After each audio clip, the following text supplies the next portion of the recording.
of course, coming up are the Golden Globes, and I think we must talk about that. Any pressure, Payal? I don't know whether to start gushing or to keep Of my course. cool and be professional. But if you look at your feet and continue to walk, then you will reach there somehow. One yes email comes with 6 no's, right? We try various things out with that, with different lenses and different aspect ratios. Aspect ratio Aspect is ratio. very hard to get an actor to do nothing. Yeah. The title is Prabhayai Ninachadalam. Prabha also means light. So there is a double meaning. When there is, a woman who's directing a film versus a man directing a film. If it's a man or a woman, I would say no. Can I give a round of applause for that? I think it's amazing. Just to fill me, just to fill me. So obviously the film's done a lot. However, every day the film seems to be doing something. It's got a life of its own, Payal. This morning, a certain Mr. Barack Obama, puts out his annual recommendations. And there he was. The first name on that list was All We Imagine Is Light. Talk to me about this film taking its own life first. It's been really great in the sense that we could not have predicted this journey. And when you're making a film, you don't think about this aspect of it. You just think about making the film and getting it done. And you're nervous about how people will respond to it initially. But now it's been beyond our expectations, the journey. Wonderful. I think it's a lot of joy that we all share with these moments. And of course, coming up are the Golden Globes, and I think we must talk about that. Any pressure, Payal? For me, it's these American awards are like I'm inside the TV. And suddenly I'm seeing everybody who I've been seeing like on television my whole life, and I'm suddenly seeing them there. I don't know whether to start gushing or to keep my course. cool and be professional. But yeah, so it's always like this, and again, all of it is such a bonus for us. Of course, it will be great to win something, but the fact that we're there is also like so great for us. It is great, guys. You've been nominated. Let me tell you this in no small words. We're right now sitting as a part of history. Okay? Because it doesn't matter what happens next. We're already here. And I think it's massive, yeah. To be nominated not for one but two categories is very massive. I think uske baad, in the next couple of weeks, you probably have the Oscar noms. And I'm not going to ask you about that right now because, we'll let it happen. And I just wish you a lot of luck. And I do want to ask you though, as students here, I don't know if you feel it, but when I was a student and when I was studying media, it was very stressful. Is it? Wait, nothing's even started. So I want to take you back to when you were making the film. How did you deal in periods of stress? Because it's not easy to make a film. Yeah. And moreover now, because now as things are happening, I'm sure you're promoting it every day, you're going somewhere.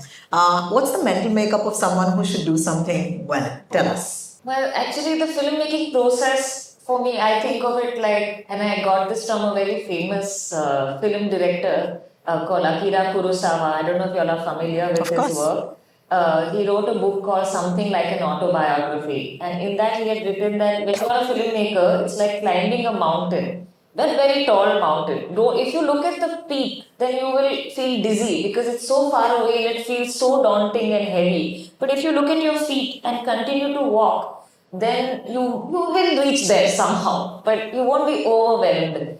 And I think that is something that really stayed with me. And during this process also, because there were times where we also, as an independent filmmaker, you're searching for funding Yes. to make the film. It's not like one producer comes and is like sorting the whole thing. You are searching for funds at different stages while writing to live, to pay yourself, to develop, to do research, to then to start shooting the film, then to do post-production.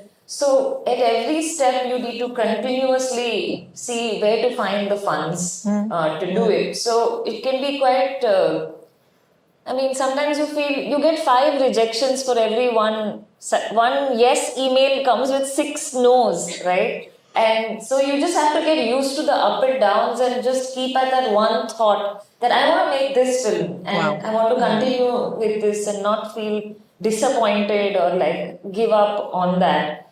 Fortunately, we had people together, like we worked together for a long time, so he's very encouraging to me sometimes. Like I'm like, I can't do it anymore. He's like, no, we have to make this film. So you need people also, or vice versa sometimes. So you to have people around you who can tell you that no, it's okay, we'll figure it out, we'll do it, and then sort of continue to work step by step because you can't reach the end in one go. It has to be like a long process, and you have to just be completely convinced that you want to make this film, otherwise you'll go crazy. So you have to have motivation every day. Okay, so we're not going to give up. We're going to be motivated every day, and we're going to have enablers around us who tell us that we're on the right path. I see a lot of girls saying, yes, this is good. Ranabir, it would be priceless to get your inputs here because I know the two of you have been collaborators for 10 years now, and you've been on this film journey for 5 years with her at least on just this film. What is it like really to bring visual to poetry, because there is so much poetry in the film? I think with us, it's about communicating first and arriving at just sharing a lot of images between us and arriving at some things that we are liking. And once we identify those things, we try to go deeper into it and analyze why. Why would it work for our film? And Correct. then we finally arrive at some emotions or some ways of looking at our characters, after which we actually start experimenting, in the sense that we start shooting with a smaller camera, and we try various things out with that, with different lenses and different aspect ratios and Aspect ratio. Aspect ratio. I don't know if they really know. No. and over a period of time, I was actually very lucky in this film to give a lot of time in pre-production. It Correct. doesn't always happen in all films. True, yeah. So because we had that opportunity, it really helped when we were actually shooting the film, because we knew exactly what we needed to do then Correct, and absolutely. how to bring out the emotion of everything. Please. Basically, we did a lot of padhai. Well, lovely, lovely. But for right now, there are two images from the film, Prachi. Could we show the first image? This is for all of you. Have a look at the screen. That's our first image. For the ones who already watched the film, of course, you know what scene this is. If you haven't watched the film, don't worry. As you can see, it is what it is. There is a girl who's sitting in what looks like a hospital, okay? And this is one of our protagonists in the film. Her name is Divya in real life, and she's sitting around. Talk to me about, lighting this scene, because I found it to be one of my favorite scenes, because she is literally sitting doing nothing. And I think doing nothing is a challenge, because how do you do nothing, right? Absolutely, and I Payal, of course, would direct every single aspect of this image. Biggest aspects of the doing nothing, of course, is the actor herself. So, if half the work is done if the actor Actors. is actually doing nothing convincingly. Yeah. But we decided a color scheme for the film. We decided a mood for different parts of the film. So this part, it takes place in the monsoon, and there is this.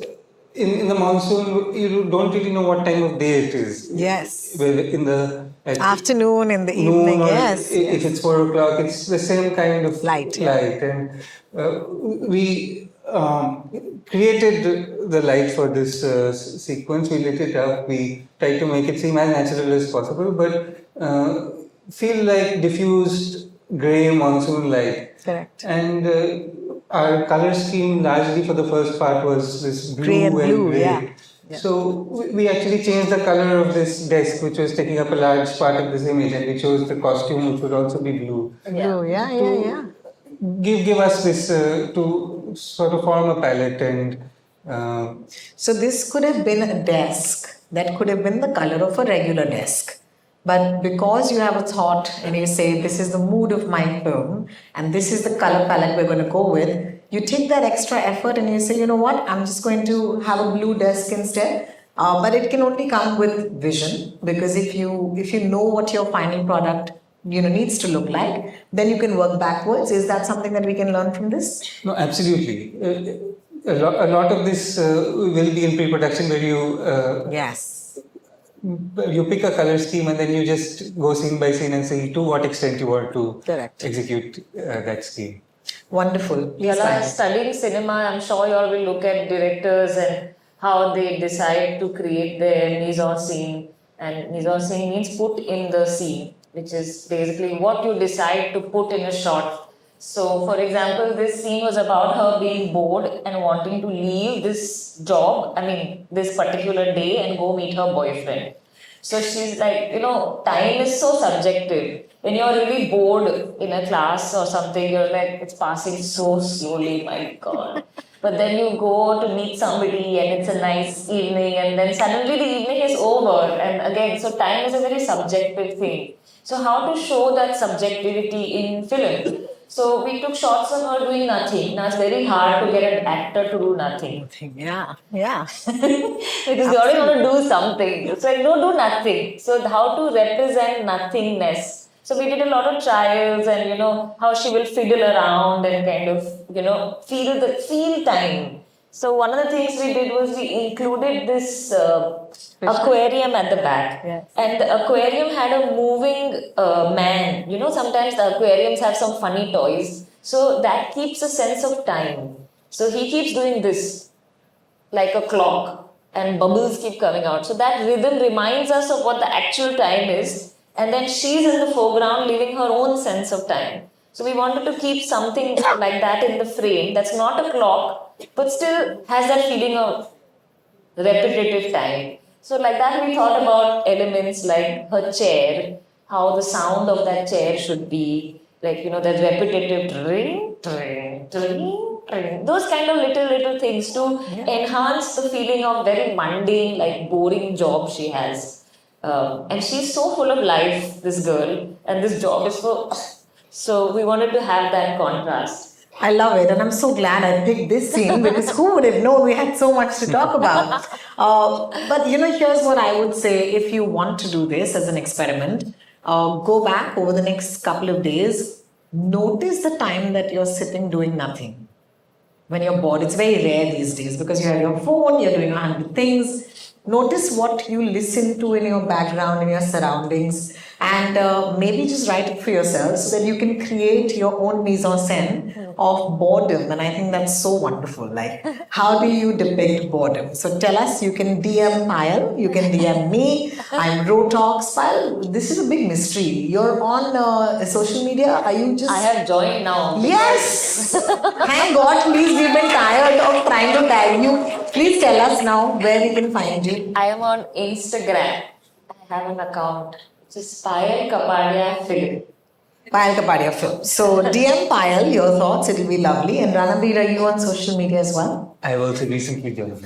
You recently joined, and do Please you want to tell tell them us? your account number. Mine is called Riku finally. Okay, Riku, finally. That's great. Finally. That's lovely. So please try and do that. I think it's a fun exercise to do. We're giving homework and all. I love this. We used to be there, Payal. Like, imagine. All right. I do want to move over to the next image. It's not going to tell you anything. It's not a spoiler, but it's one of, definitively my favorite images in the film. Can we have the second image? So we shot this in an actual cave, but it was not easy to shoot in this cave, and our production team really did a great job in cleaning it up and making it shoot friendly. When we got there were some 600 bats inside. They came Wow. back, don't worry, just for a short time they went, so don't get angry with me. So you told them, please, थोड़ी देर हमको ये cave दे दो. हाँ, फिर And वो they're चले like, गए, फिर वापस okay. आ गए. Wow.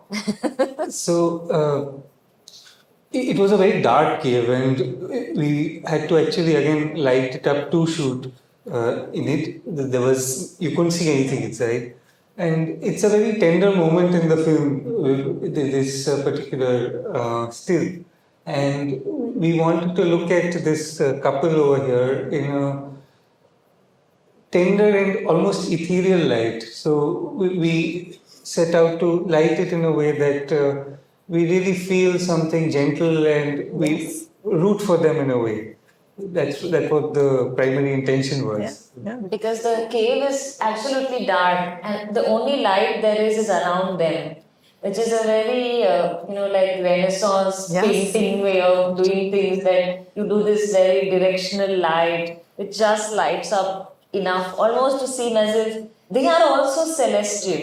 Yes. They are also maybe something beyond normal because of the love they share. It's a little cheesy, but well. No, I love it. It has this movie quality, movie poster quality of love stories that you see.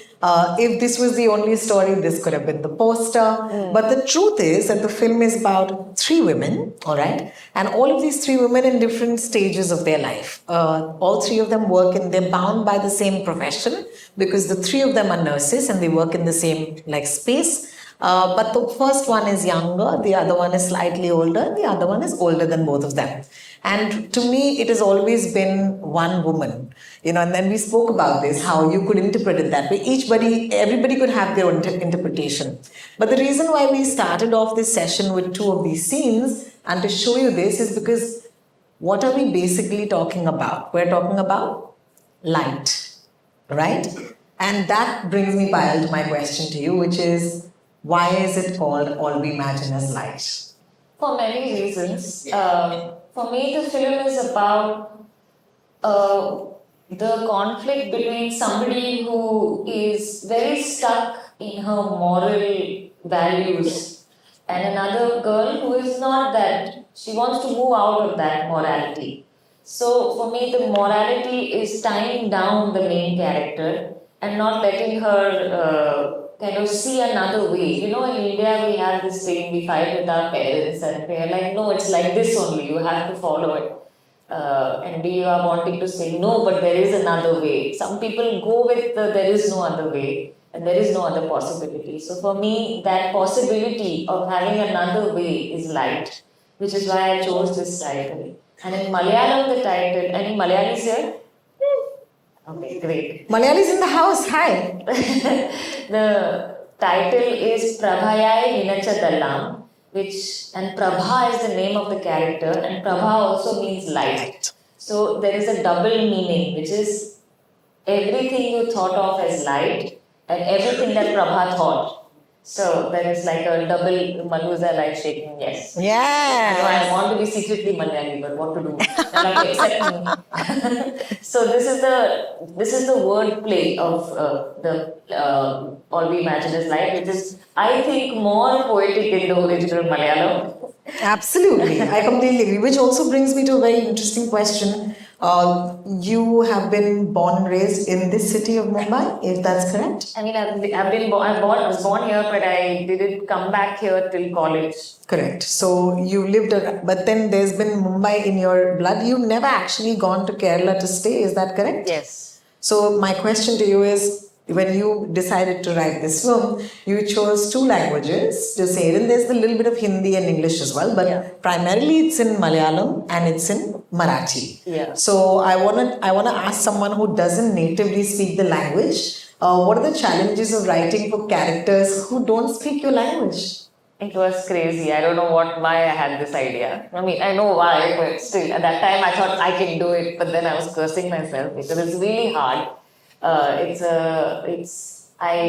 got two dialogue writers to work with me, and they worked with me for 2 years on it. So after I had written the final, overall how the film should be, like a proper script in English, then we started reworking the whole thing, redesigning how the characters should be, placing them in, because even whatever state you are in, if you're from Maharashtra also, somebody from Konkan will speak differently than somebody from more upper Maharashtra, right? So everybody has a different dialect. Similarly, in Kerala also, each character is from a different region. What will their language slang be? What is the WhatsApp slang? All these things we had to work out. So fortunately, I had really good dialogue writers, and we worked on it. And then we also worked with the actors So we would give them the lines and they will try it into 3 ways and we will say, let's try it like this. Because every word has a feeling, no? हम जो शब्द use करते हैं, every way, every word has a certain way of how you hear it. So we would try like, nee, this is not feeling right. Let's try a different, what is it, synonym. Yes. For the same word, let's try this, let's try that, let's try ulta. How will it sound, you know? Because everything can be said in so many ways. Correct. So we did a lot of these trials and errors till finally for the dialogue writers, for the actors and for me it was all sounding right. So for that we had to do about 3 weeks of rehearsals. We all lived together like we were doing a theatre performance. Wow. We were all preparing every day and Lovely. it was really That's amazing. good experience for me. Amazing. We will open the floor for questions, so kindly hold on. But before we go there, Ranabir, I want to ask you, what does it take for us to rally around somebody who has an idea and a story? And it happens to be a woman here, because I do not for any measure think of you who would not be an ally, but I don't want to make that assumption. Does something change when there is, a woman who's directing a film versus a man directing a film at all, to somebody who is making that film with that person? Tell us how, do you perceive it differently at all? I think that when it comes to a director, every director has a very unique personality and way of Yes. working.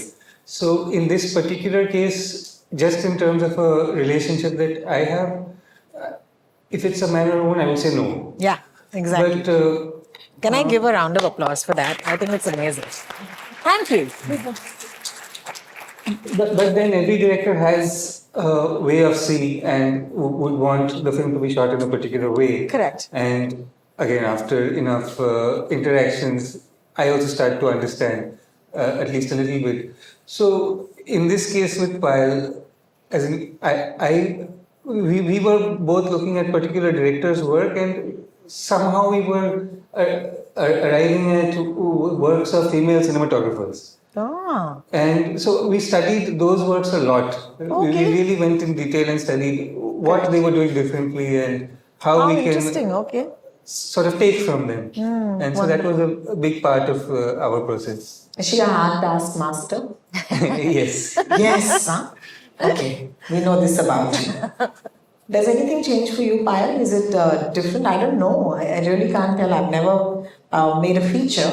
But what is your greatest challenge? Because every time this word or this tag called female director follows you, do you cherish it? Do you not like it? See, I think that all of us within ourselves have both feminine and masculine qualities. Sometimes there are male directors who can also have a very feminine gaze. And Yes. that's also possible. The main thing is for us to have a humanitarian gaze and to be empathetic to whatever we are doing. And to sort of find the balance between those two gazes within ourselves. And that's what I also try to do. Of course, at the end of the day, I'm a woman. So Yeah, there are going you to would be never know. preoccupations that are going to be coming from my lived experience. But that doesn't mean that a male director cannot do enough research and also understand that, or at least have people around, script writers, dialogue writers, everybody who can contribute to that to make that more, to understand that better. So of course, there are ways. I'm not a nurse, but we met something like 200 different women who told us, different experiences at different ages, young girls who were just about giving that nursing exam, ones who had already retired, different ages. We met so many people, and I think life lived is much more interesting than cinema. Cinema, and we get 100%. so much from life itself. Just walking now to the station, Churchgate, and taking your train can be a whole film. So Absolutely. that's the joy of, I think, doing what we do. That everything becomes more interesting than cinema. How lovely. I promised you this is going to, a round of applause for that. All right, constellations. This is my favorite part of any huddle, which is you get to ask questions. A lot of you have been kind enough and sent us questions in advance. So thank you for that, for taking the trouble. And we're going to start with Shireen. Shireen, are you in the house? Hi. Shireen, a mic is going to come to you, hopefully. And Feel free to stand and ask your question. Please point your question to who you want to ask the question to. Hi. Hi. It's a general question, but what do you think of the current film industry and the talent present here? And what do you think of the growth of the industry? I'm actually quite outside the industry. But I think that what is great about our country is that we have so many film industries. It's not just the industry based in this city, but we have the Tamil film industry, the Malayalam film industry, the Telugu film industry, and along with that, independent filmmaking, documentary filmmaking. So it is the range is all there. We have to just decide what you want to do and how you're going to set about doing it. And I think that there is a lot of potential. It's just harder if you're outside the industry a bit.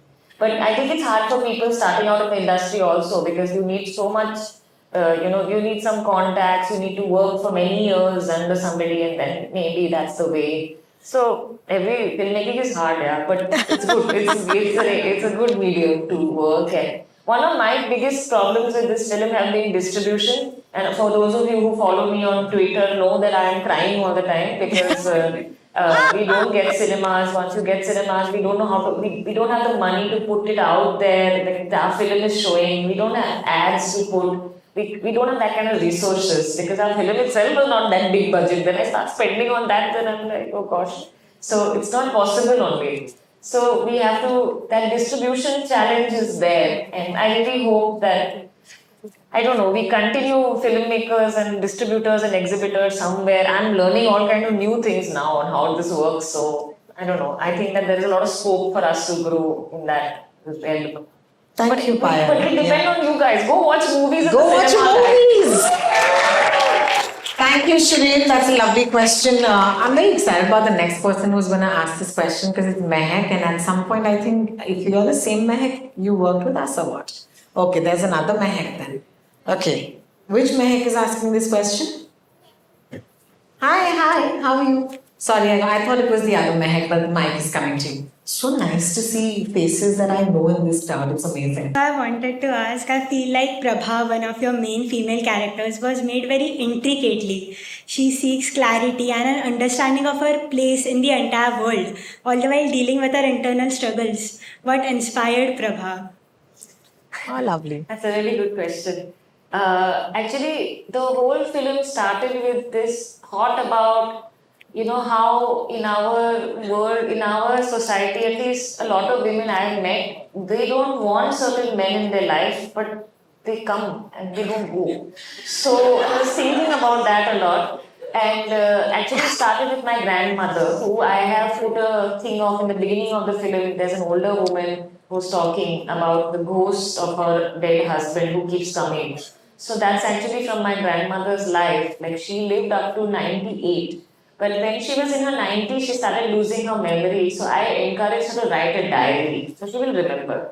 So, and then she will let me read the diary. I'm a shameless filmmaker. So I used to read what she had written with her consent. And only time she will write that this husband is coming, I can smell the tobacco, it's horrible, this, that. So, and the husband had died when she was 55. That means for 40 years she was without him. Still in her dying few years of her life, this ghost of this chap is coming, and I'm telling you, she didn't like him. So he was just coming and annoying her. So I was thinking about that so many of us, might want to leave the person they are with, but it's not easy. There's such a lot of baggage in our country, and to be, especially somebody like Prabha, who's anyway so moralistic, then on top of that to kind of, take this big step to be single, even though Parvati is such a great beacon of that, but she's still not able to reconcile with that. So that was something that I had seen a lot with the women around me, and something that frustrated me because a lot of them were financially independent and still this lingering, relationships that they didn't fully want were there. So that made me feel very frustrated, and that's why I wanted to make a film about it. Thank you, Mehak, for that lovely question. We might have given some spoilers, but it's okay. It's okay, doesn't matter. Navami, are you with us? Hi, I just wanted to ask, for a woman who has no connections whatsoever to this industry, with what kind of mindset should she come into this, or like what kind of steps should she take for like initially? The filmmaking. Like actress, filmmaking, any part of this. I mean, the best thing is to start doing it. I think that you will find. Even I did a lot of odd jobs because first time I applied to FTI, I didn't get in.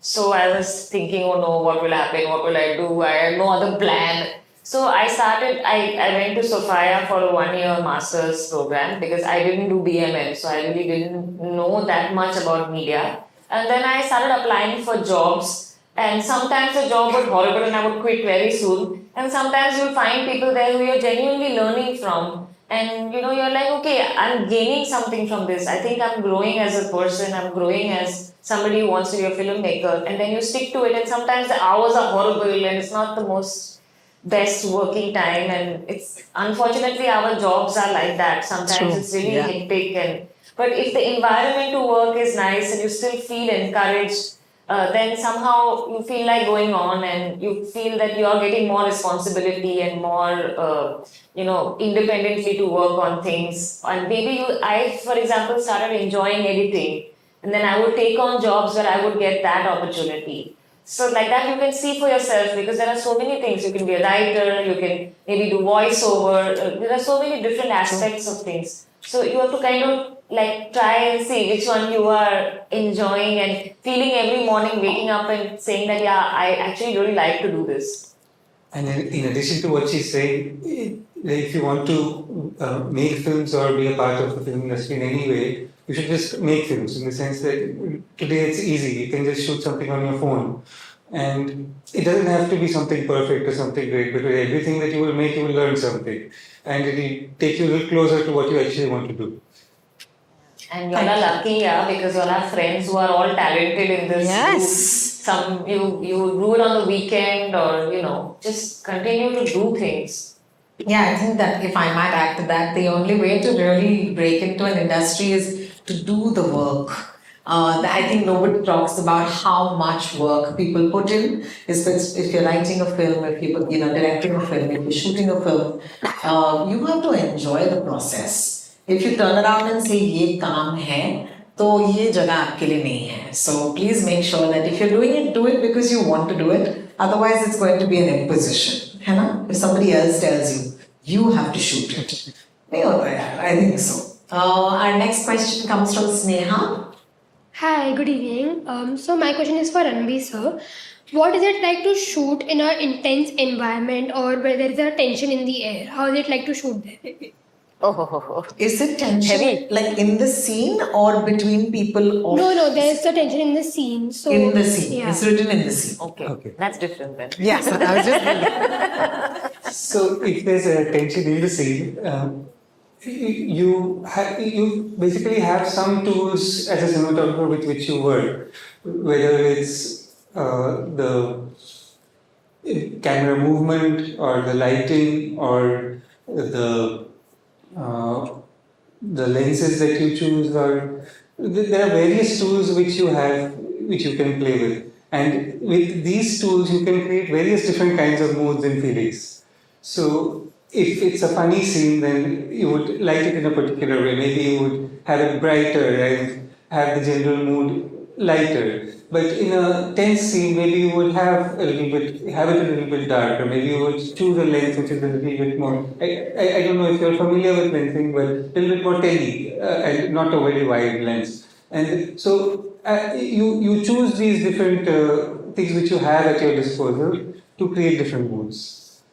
A good exercise that we used to do was to take take a scene and then shoot it in different lenses to understand how each lens feels. And every lens is like a character. It adds so much, and understanding and examining lensing will really make you feel like I have a new thing to get to really try to work in a way that enhances my story. Thank you so much, Sneha, for that lovely question. Piyushi? Hi. When you said painting like quality, I sort of jumped around inside because that's sort of what my question is about. So film is often inspired by several other forms of art and media, be it music, literature, or even paintings. And your movie, if not just your title, was, I think, inspired by your mother's work, All We Imagine Off Light. Yeah.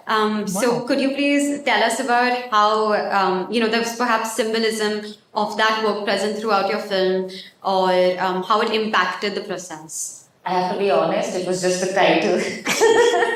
But I think because my mother is a painter, growing up, there was a lot of art that she would show me.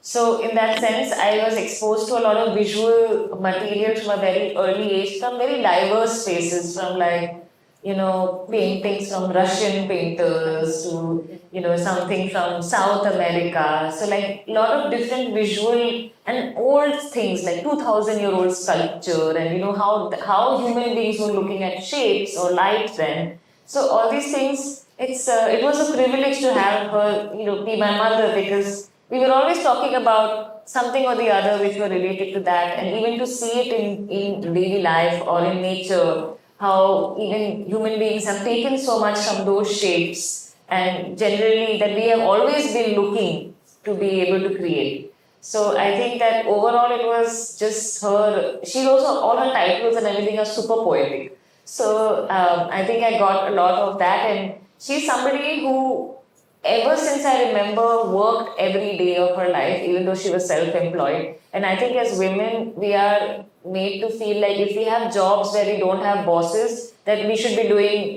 some other things. But she always said, I don't care, 9 to 5 is my time to do my work. It's okay, my kid is there, kid can play on the side, but I will do my work. So I think as women, we have to kind of negotiate that and fight for that self-employment time, which is also precious. That's a lovely question.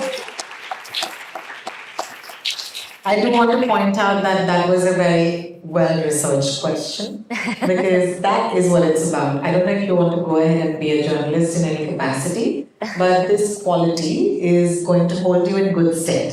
So a round of applause, please, because it's nice. It's nice when they take the effort, they find out a little bit more about the subject that we're dealing with. It's not just the stuff that you read in the newspapers. So thank you for that. All right, up next, Kashri has a fun question. Kashri? Hi. So I really wanted to know, how did you feel after winning at the Cannes Film Festival? Woo! Chalo, good. It's your question. So we are late always. Whenever we make a film, it's very bad. Sorry, I know your professor is here, but we are those last minute submission people. Okay, so we finished the film just on Friday and we went to Cannes on Monday, and Thursday was our screening. So we were really late. So till then we were sitting in the lab doing the final sound mixing, only wearing pajama and not washed my hair in many days, and suddenly I'm told that some clothes have to be gotten and you have to do this red carpet stuff. So it was a big change for us, for me at least. I was like, is it really over? What are people going to say? People are going to boo. It's going to be horrible. Because you feel that way. There are some how many people in that room? 6,000? Wow. It's a very big hall, the screening room. So it was really nerve-wracking. But what was nice was that my whole team came. About 25 people who worked on the film, who were the core team, they all came, because it really was a combined effort. All the actresses you saw. And I think there was just a feeling that we were all there for each other. And then you didn't feel so scared, because we are saath mein hai, so it will be all right. And we kind of went ahead then. And of course, when they are, the girls, they're just really great people. Chaya, Kani and Divya, when they are together, you just go in the whirlwind of their amazing presence. So I think I felt better because they were there. Thank you. Thank you for sharing. Reliving that with us. Manasvi, are you here with us? So I would like to start off by saying that I saw your movie at Mami. This was my first Mami, and as soon as the movie was over, I knew I made the right choice to come to Mami this year. Oh, lovely. Thank you. I was like, gobsmacked. My question is that why Malayalam in particular? You could have gone with any other language, but why Malayalam? And how did that affect your casting? because caste does make a huge impact. So how did the language make a impact on your casting altogether? So when I started writing the film, I was spending a lot of time in hospitals due to some personal reasons, and I befriended a few nurses there, and they happened to be Malayali. So I toyed a lot with the idea that should I change, and then more and more, Malayali nurses are always more prominently there, and I think I was catching them and annoying them the most to answer my questions. So, because the starting point started with those women that I had met, I felt I should be somewhere, honest to that first few meetings. So, I took on this thing thinking that I will be able to do it, not realizing how hard it's going to be. But then slowly, I started thinking that actually, it is a really wonderful film industry, the Malayalam film industry, and there is a lot of range of different kinds of films made there. So I knew that I would meet actors who had that, having that range of different, not just mainstream films, but more art house films, more, different. Kani has acted in so many different kinds of cinema. So that's actually I approached Kani when I had written just 2 pages. It was supposed to be my student project at FTI. And I was in my final year, and I wanted to make a short film of this. And I had approached her to do the younger nurse's character. Because we were both younger then. Then many years passed, I gave up on the project, I got back to it. And then I kept writing to her. Then she said, look, I think now we are both older, you need to rethink the script and rethink my role. So then I auditioned her for the older nurse. And it just clicked, like meeting Divya, meeting Kani. It was a privilege to meet people who are so dedicated, my God. Like people won't give time like that. 3-4 weeks staying together, working together. How many people do that? So I think it turned out to be to my advantage. Something that I thought was going to be a big disaster finally. Because I met them, it was something that really helped me grow also as a director and a human being. In addition to that, language also plays an important role in the film. Like there are misunderstandings. So making them Malayali helped us also with the scripting. Yeah. Because for those of you who've seen it, there is one character who can't speak Hindi. And I wanted to kind of highlight how many different languages are there in our city. Yes. And everybody speaks a different language. You go in the train, you will hear so many different languages, so many different dialects. And that diversity is, we wanted to highlight that in the film as well. Thank you. Lovely question. I love these questions. I hope you're enjoying yourselves, guys. Yeah. Can we have DEEYP? And I hope I'm pronouncing it right. Can I just say D? Yeah. Thank you. Why? One Y in there? For me. Okay, we have a mic coming to you. Yes, sir. Right. So my question is, when you have a film which is character and theme driven rather than plot driven, how do you decide the pacing? Is it like from the writing process itself, or do you just figure it out in the edit room? It's mostly in the writing process that you have a certain rhythm and you need to follow that when you shoot. Because otherwise, there'll be no sense of time of when do you pan, when do you track, when do you, go from one character to the other. So there is a kind of timing that you, the DOP, everybody has kind of internalized by the time that you shoot because of the writing and how. But one way that I do it is that when I'm writing a script, I also do a bit of the sound design, so that I can hear the scene in my ears, and I say, okay, this scene is of this length, and then we cut to the train so that the train sound we start hearing. So I try to do a lot of temporal analysis for myself using sound as one thing. Then finally, after you shoot, the scene takes a life of its own, and something must have happened on set where you didn't get everything you wanted to. Human beings have different rhythms. You change things because something is just not working out, and then you re-examine that temporality in the edit.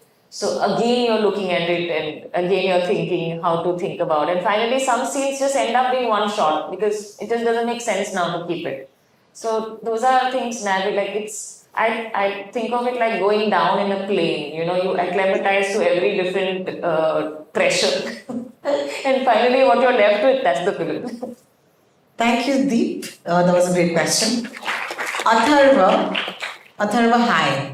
So, what was the motivation or the thought behind such a drastic change between the drastic change in tone between the first and the second half? Because the dominant theme in the first half was mainly Mumbai being more of a city of illusions than the city of dreams and all. So, weren't you concerned that that might affect the pacing and it might have create issues in the establishment of the story or what you want to put out there? I was very keen that the characters get a day off. That, you know, like basically they work very hard. They are working 9, 10 hour shifts.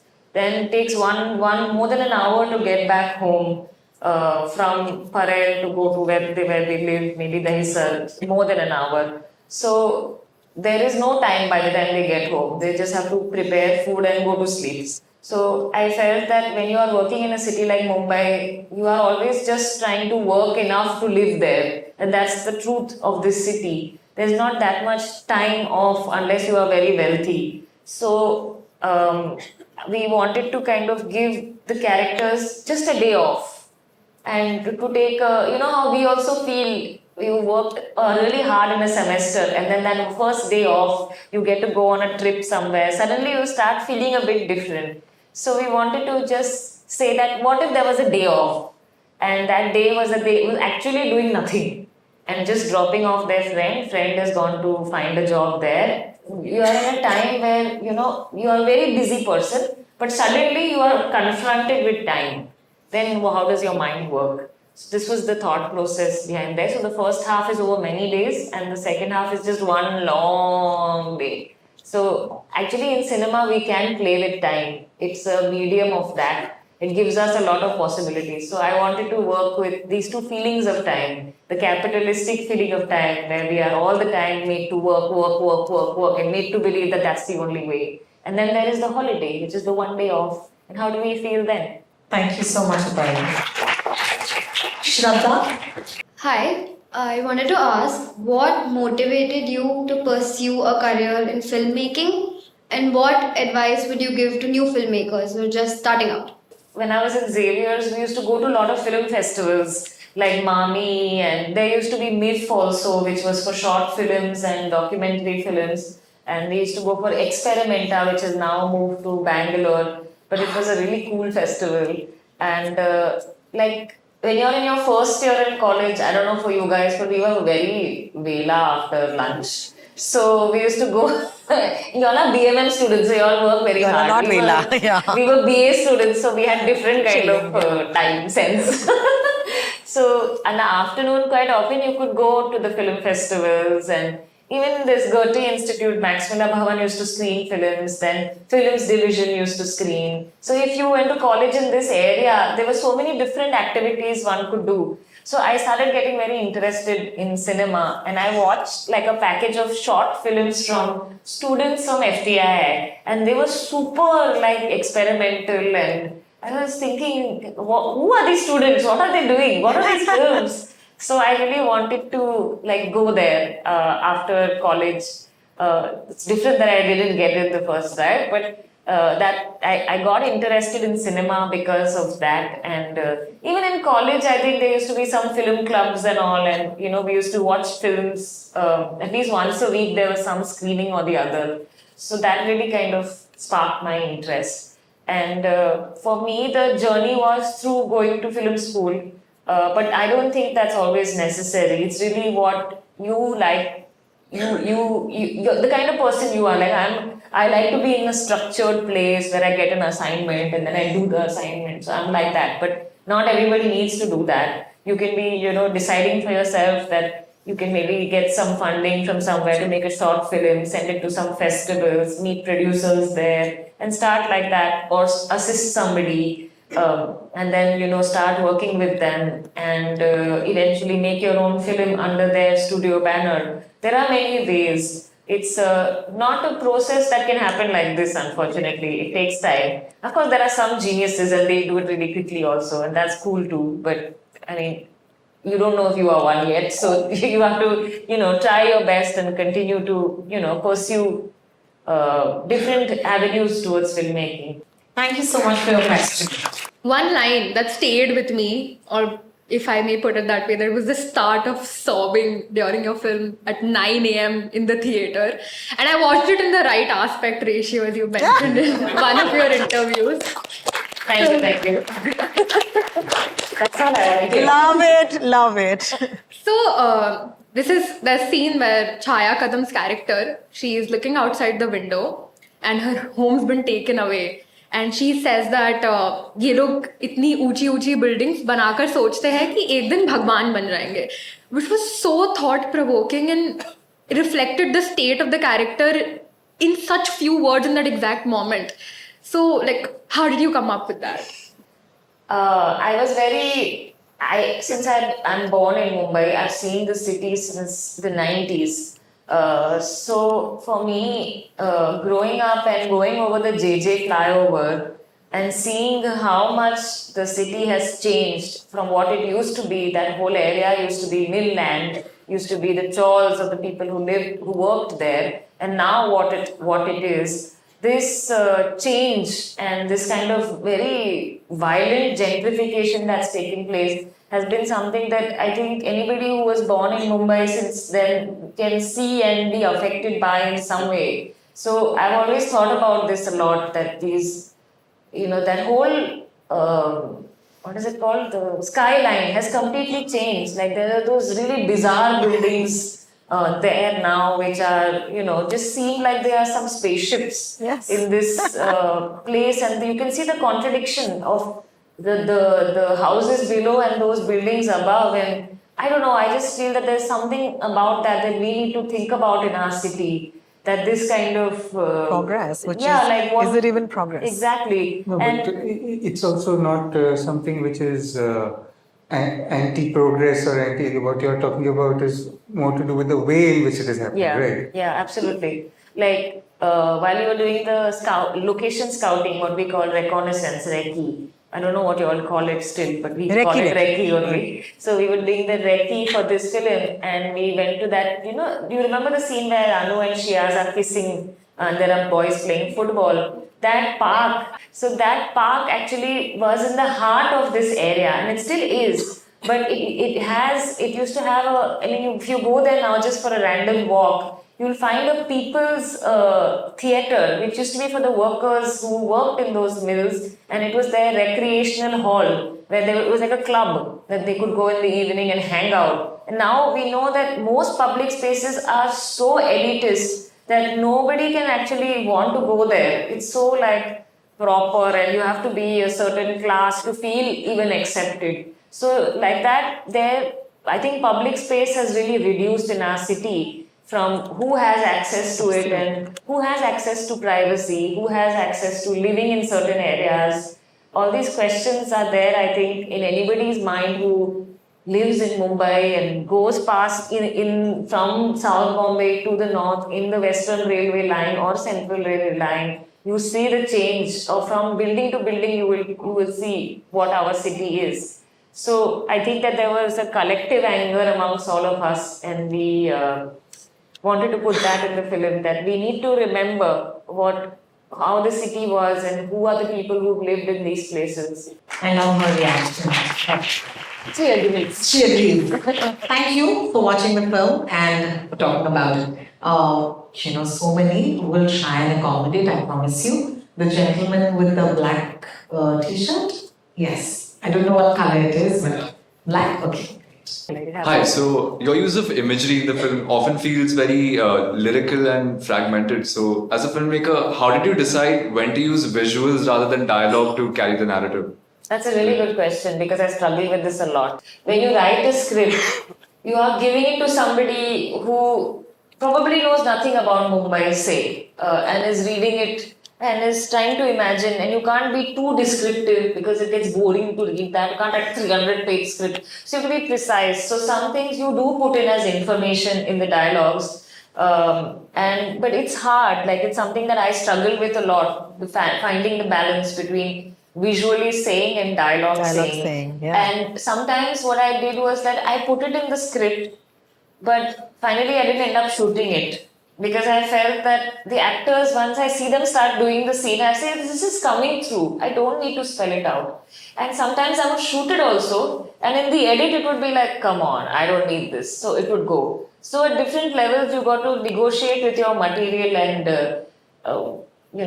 see how to do it. But sometimes even in the writing, you will put it down and you'll be like, no, it's really not required, and you find some visual way. But it's a fine balance, and I think the more you write, the more you kind of find those like that scene construction, that object in the frame, that look to describe. It's really how much. It's also kind of mise en scene only because it's how much you put on paper. Absolutely. So yeah, it's a tough thing, man. Like I'm always struggling with this. Thank you so much for your question. Hi. First of all, the film in general, but the last 20 minutes of the film, right from where Prabha meets the man and the build up to the last shot, it had me sobbing in my seat.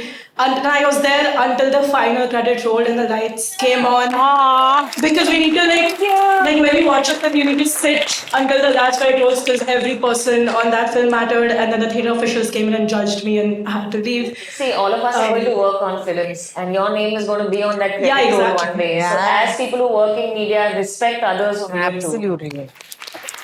So my question, which I'm going to read out because I had 10 different questions, so I'm just going to read it out.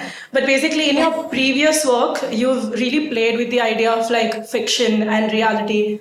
And again, this is a little spoiler, but even in this film, there's a scene where Prabha meets the man. I won't reveal anything, but that is some sort of, there's one interpretation at least of it is that it's something that she's conjured up. So how did you figure out a way to balance that thin line between both reality and non-fiction, given that the film's extremely realistic and authentic in its portrayal otherwise? So to find that, okay, this is the one scene where I might want to add elements of fiction, how did you think of that? Yeah, I wanted to go from being this very documentary film to being something almost magic realism. Yeah. Because I think that in our lives, there are so many feelings of reality, for me at least. If I have a bad dream, the next day I'm haywire, completely spaced out and, behaving oddly sometimes. So I think that that's also part of my life. That's my lived, slept experience or something. Or sometimes you have a conversation with somebody or sometimes you imagine a conversation with somebody, what could I have said? Those kind of things. So I wanted to kind of have a cake that you cut and have different cross sections of reality where something is so internal, it's so kind of just the inner landscape of yourself, but it's also your truth. It's not without that. So somehow I wanted to have all these things together in one film. It was something that we were trying. And I like literature also that does that, stories of Marquez. And I had read a short story of Marquez basically where there is a drowned man that comes to this village and he's almost not alive, and all these women are kind of saying, oh, he's so handsome, maybe he's very nice husband, maybe he's a very good son. So all their anxieties get projected onto this. So I was thinking a lot like that, how sometimes folk narratives, fables, something about the things we cannot say comes out in that, or even dreams. You tell your dream, I had this weird dream, and then when I hear it, I might think, oh, maybe she's anxious about something, she doesn't know it. So like that, I think some experiences tell something more about you that even you don't know. And I was trying to put that in a film. Lovely question, and I'm so glad you came here because you watched Commitment. Which means, I'm so sorry guys, as I always say, we have to work with time, and Payal doesn't need to, but we do. But I do want to say a few things before, we exit. Number one is that it's absolutely phenomenal for a filmmaker to make and give the time during what is perhaps the most busy time of her life. So that's one. Number two, Ranveer, thank you so much for joining us today. It was invaluable listening to you. Thank you. Thank you so much. Thank you for doing this. Oh, you're most welcome. I would do this for you anywhere, even at the Globes if you need me to. All right. I also know there's a wonderful team that is working with Payal on making sure that the film is in places. Most of them are sitting here, so please give them a round of applause. Oh my God, champions! I see you. And they're all women, so it's beautiful. You guys run the world. Thank you.